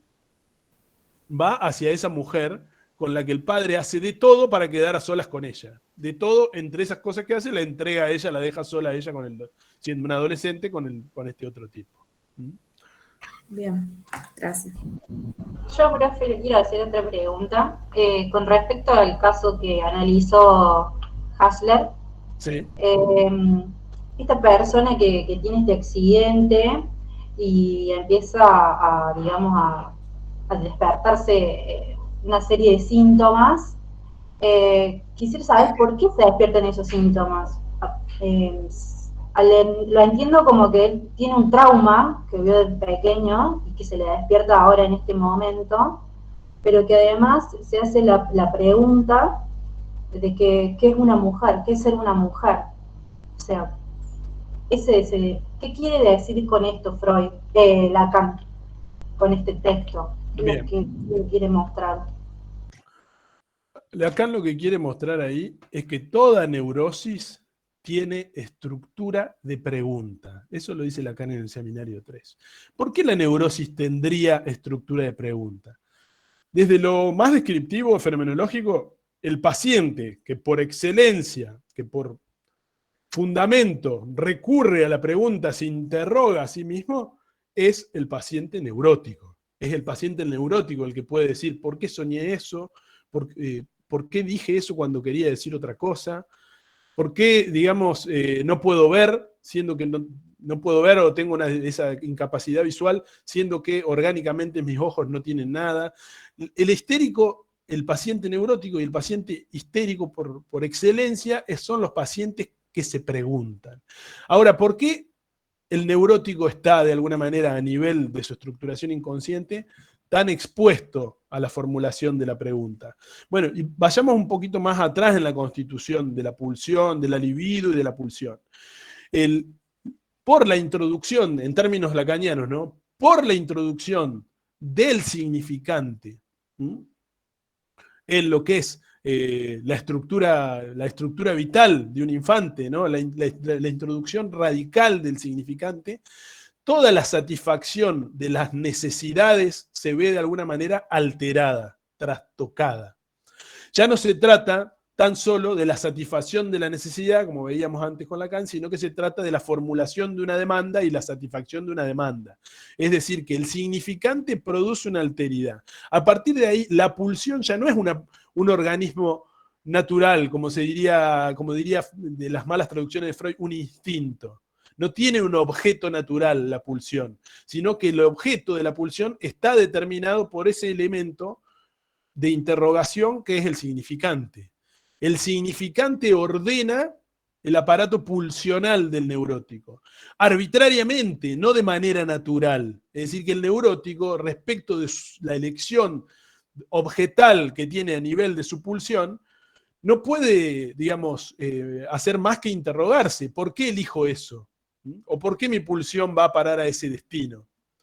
Dado que lo que la orienta es un significante que es arbitrario, que es contingente, que apareció, que es el resultado de una interpretación psíquica, de una interpretación a nivel psíquico que ha hecho ese cachorro humano en su momento, ¿no? Entonces, esa relación, si se quiere, arbitraria, no natural, del sujeto con su pulsión, es lo que lo lleva a interrogarse una y otra vez por los modos en que esa pulsión encuentra satisfacción. Cuando hablamos de significante, recuerden que no estamos hablando de una palabra o de un signo lingüístico. La palabra, el signo lingüístico, es el significante más el significado. Entonces, en tanto y en cuanto los destinos de mi pulsión no sean conflictivos para mí, es decir, yo no tenga conflicto con ese destino, muchas veces Freud se remitía a las personas de espacios rurales o de ambientes rurales para hablar de la salud, ¿no? La antagonía a la neurosis moderna era la vida de la gente en los espacios rurales donde aparecía la pulsión y se satisfacía, donde no había conflicto ni vericueto. Es decir, si yo no tengo conflicto con la modalidad de satisfacción pulsional que tengo, no voy a ser neurótico. Es el conflicto lo que habilita la pregunta. Y la neurosis, por eso, se estructura siempre como una pregunta. Porque hay que responderse a sí mismo, reflexionar sobre sí mismo y entender por qué uno elige lo que elige. Elige inconscientemente lo que elige a nivel pulsional. Entonces no hay, digamos, otra forma de presentar la neurosis en Lacan que no sea a través de una formulación del lenguaje como lo es la pregunta. El neurótico es aquel que se pregunta por la relación arbitraria entre significante y significado, por la relación arbitraria entre pulsión y objeto. No hay objeto natural para el neurótico. Por eso la anatomía no es el destino, y por eso el objeto, digamos, pulsional no está determinado absolutamente para nadie. Es algo que cada quien va a ir descubriendo en el desarrollo de su libido. Gaspar levantó la mano. ¿Qué tal? Buenos días. Una pregunta que no me termina de cerrar, tampoco estaría bueno que cerrar, pero el tema de la histeria como pregunta por la modalidad de goce. Se me confunde un poco con la pregunta con el ser de la neurosis obsesiva, ya que en cierto punto el qué es ser una mujer o qué es ser un hombre o qué desea, también como que tiene en esa consonancia una pregunta por el ser, por eso también entra en las neurosis. Ujú. Pero En el caso de la neurosis obsesiva, Lacan formula que la pregunta está más bien orientada hacia la vida y la muerte. ¿Tengo un deseo vivo o tengo un deseo muerto? ¿Soy un sujeto de deseo, un sujeto vivo o soy un sujeto muerto? ¿Mm? ¿Estoy vivo o estoy muerto? Es el paradigma de la pregunta, dice Lacan en la neurosis obsesiva. Y en la histeria, inevitablemente, o sea, como deseo, o sea, sería encontrarlo puesto en la falta. Entonces no estoy entendiendo bien la... Todo neurótico se pregunta cómo desear. Claro. Todo neurótico se pregunta cómo desear. Eso es propio de la neurosis. Es decir, se pregunta acerca de su deseo. ¿Mm? Y dirige su pregunta al gran otro. En el gran otro es donde hace reconocer esa pregunta y haciendo reconocer esa pregunta se hace reconocer a sí mismo. ¿Mm? Claro, y por eso se dice, no sé, por ejemplo, en la clínica que se histerizan los sujetos, o sea, en el sentido de que lleva, por ejemplo, no sé, de la neurosis obsesiva hacia una histerización. Claro. Se dice que se histeriza a un sujeto porque se lo pone en la vía del deseo como enigma, del deseo a descifrar, digamos, ¿no? En la obsesión el deseo aparece como deseo cero, como un deseo muerto. Ah, ya entendí, claro. Es un deseo que se vivifica con la lejanía del objeto. Por eso se dice el deseo obsesivo es evanescente. Había una banda que se llama Evanescence, creo, o algo así en su momento, bueno, para que lo recuerden, digamos, ¿no? El deseo es evanescente. ¿Qué significa? Que a medida que se acerca el objeto de deseo, el deseo disminuye, se muere hasta un punto que ya no hay más deseo. Y a medida que ese objeto se aleja, es decir, que se vuelve imposible para la satisfacción, el deseo incrementa su potencia. Es un deseo hiperpotente, justamente en tanto y en cuanto el objeto se aleje. Porque para la neurosis, para toda la neurosis, la satisfacción sexual en el acto sexual real, concreto, aparece siempre atravesada por algún que otro altercado. Entonces, ¿dónde está garantizada la satisfacción sexual para todo neurótico? En las fantasías sexuales, ¿no? En cómo se mantiene ese objeto o cómo se recupera ese objeto perdido, frustrado en el mundo real, en las fantasías. Entonces, va a ser neurótico todo aquel que no encuentre la forma de satisfacer su libido en el mundo externo, en los objetos del mundo exterior, y tenga que encontrar esa satisfacción en la vida de fantasía, en los objetos mantenidos a través de las representaciones de la fantasía. No sé si igual no sé si respondí la pregunta, Gaspar. Sí, porque ahí puede reconocer más o menos lo de neurosis obsesiva, del deseo cero muerto. Deseo muerto del lado de la obsesión, evanescente, imposible. Del lado de la histeria es un deseo enigmático, Claro. es un deseo enigmático, insatisfecho, pero insatisfecho es en toda la neurosis. Lo que pasa es que en la histeria es como está el paradigma del deseo insatisfecho, ¿no? En la obsesión se dice imposible, es decir, que el sujeto estructura su deseo considerando la imposibilidad como un requisito o una condición indispensable. Porque si no está esa imposibilidad, el objeto se acerca y el deseo se hace cero, se disminuye, se evapora. Claro. Digamos, lo que le cuesta a todo neurótico es sostener su posición deseante en el acto del encuentro sexual, por ejemplo. Ese es el gran dilema de la neurosis, ese es el gran conflicto del neurótico. Sostener su posición de deseo sexual en el acto, en el mundo exterior, en el acto sexual. En la fantasía es el camino regrediente ya conocido para todo neurótico, digamos, ¿no? Claro, tal cual. Buenísimo. Bueno, ya estaríamos en hora y como hay algunos que tienen que ir al práctico, bueno, espero haber sido lo más claro posible. Si no, con este mismo Meet que estamos hoy, los espero el lunes a las 18 horas en este mismo enlace. Así seguimos conversando los que tengan alguna inquietud, ya sea de este contenido o de algún otro contenido o de algún otro asunto relativo a la materia. Nos estamos viendo entonces. Que estén muy bien. Suerte. Gracias, profe. Chau, chau.